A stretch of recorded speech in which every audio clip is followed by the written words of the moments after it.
آج کی ویڈیو میں ہم ایک ایسا شاہکار سفر شروع کرنے جا رہے ہیں جو صرف ایک ناول ہی نہیں بلکہ انسانی ذہن، اس کے ضمیر اور اس کے فیصلوں کا گہرا منظر پیش کرتا ہے۔ یہ ہے فیوڈور ڈوستویوسکی کا مشہور اور عظیم ناول کرائم اینڈ پنشمنٹ، جسے اردو میں ہم جرم اور سزا کہتے ہیں۔ یہ ناول صرف قتل کی کہانی نہیں ہے، یہ ایک درپیش سوال اٹھاتا ہے، کیا انسان صرف قانون سے چلنے والا جانور ہے یا اس کا اصلی جج اس کا اپنا ضمیر ہے؟ اگر آپ کو سائیکولوجیکل ناولز، فلسفی اور کلاسیکل ادب پسند ہے تو یہ ویڈیو آپ کے لیے ہے۔ اینڈ تک ضرور دیکھیے گا اور کمنٹس میں اپنا فیورٹ کردار بتائیے گا۔ چلیے اب چلتے ہیں راسکولنیکوف کی دنیا میں، جہاں ہر فیصلہ ایک جرم بھی بن سکتا ہے اور ایک سزا۔ ایک بہت گرم شام تھی، جولائی کا مہینہ تھا اور شہر کی گلیاں دھول سے بھری ہوئی تھیں۔ دھوپ ایسی تیز تھی کہ لوگ جلدی جلدی گھر جا رہے تھے۔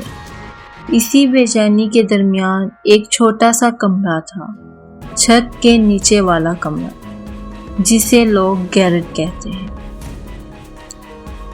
وہاں رہتا تھا راسکولنیکوف۔ وہ ایک جوان اسٹوڈنٹ تھا۔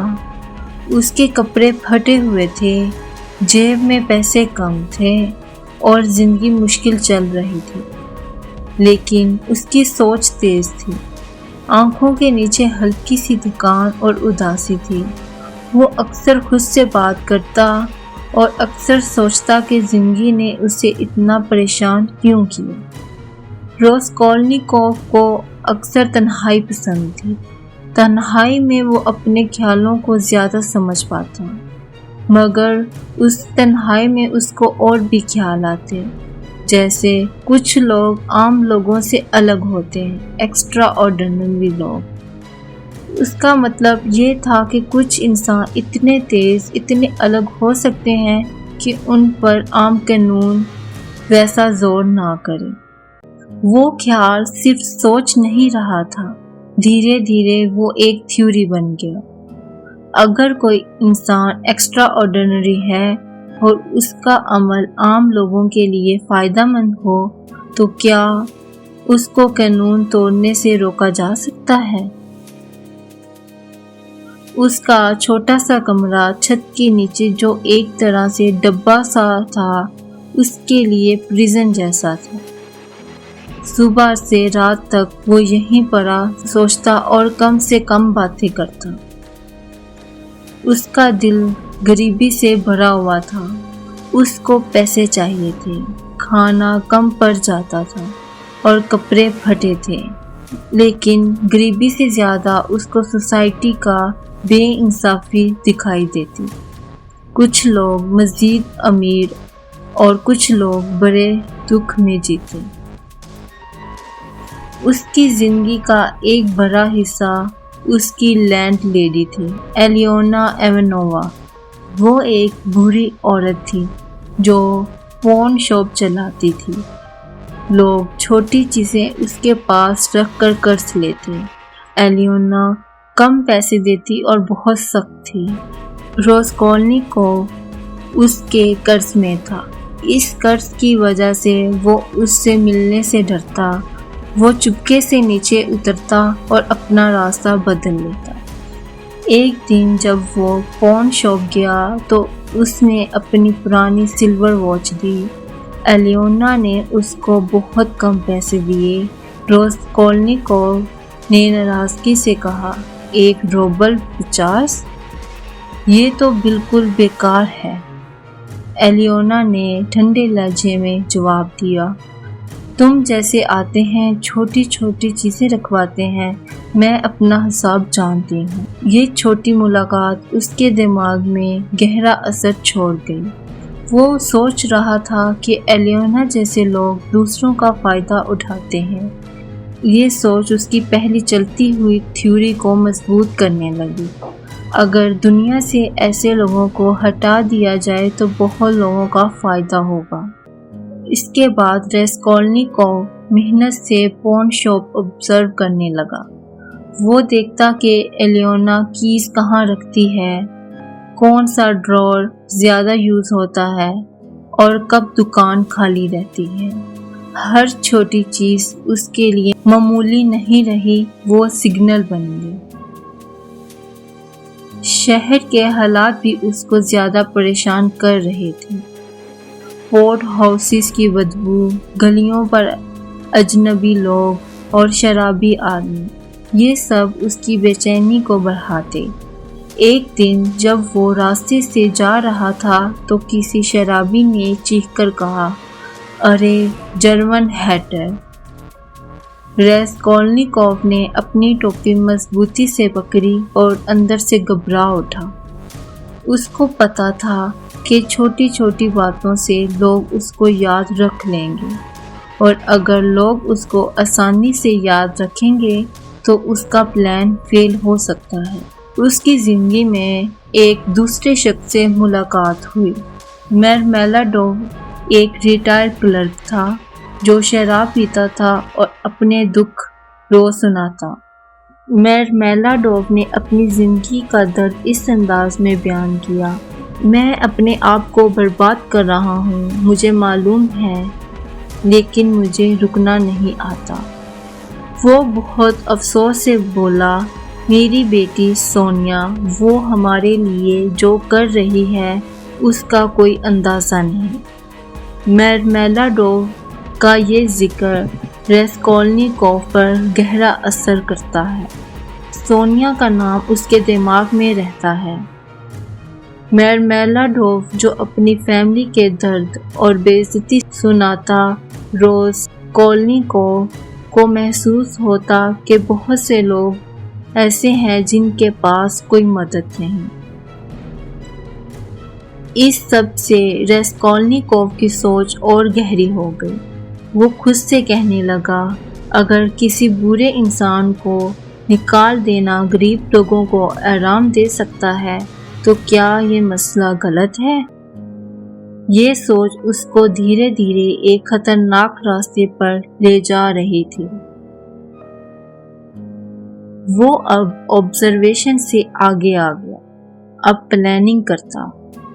رات کو وہ پون شاپ کے پاس کھڑا ہوتا، دیکھتا کون سی گھڑیاں چل رہی ہیں، کس وقت دروازہ زیادہ کھلا رہتا ہے، کون سے لوگ اندھیرے میں کام کرتے ہیں۔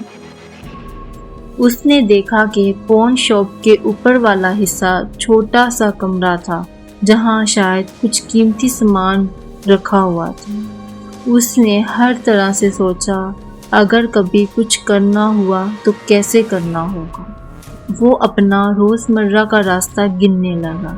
ایک دن اس نے اپنے گھر سے گیٹ تک قدم گن کر دیکھا، ایگزیکٹلی 730 اسٹیپس۔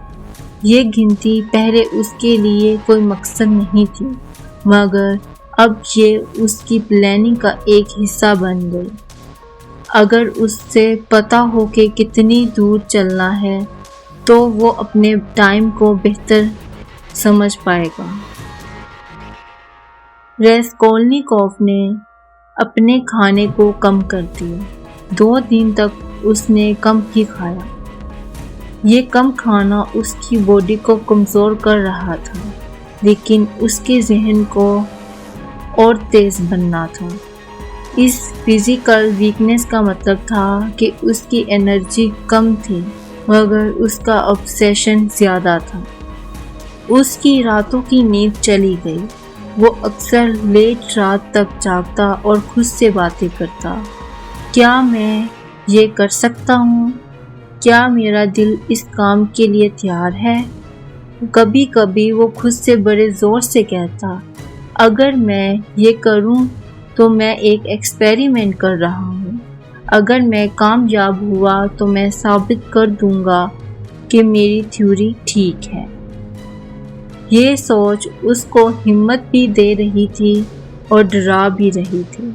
وہ جانتا تھا کہ یہ عمل سچی زندگی کو بدل دے گا، واپس لوٹنا مشکل ہوگا۔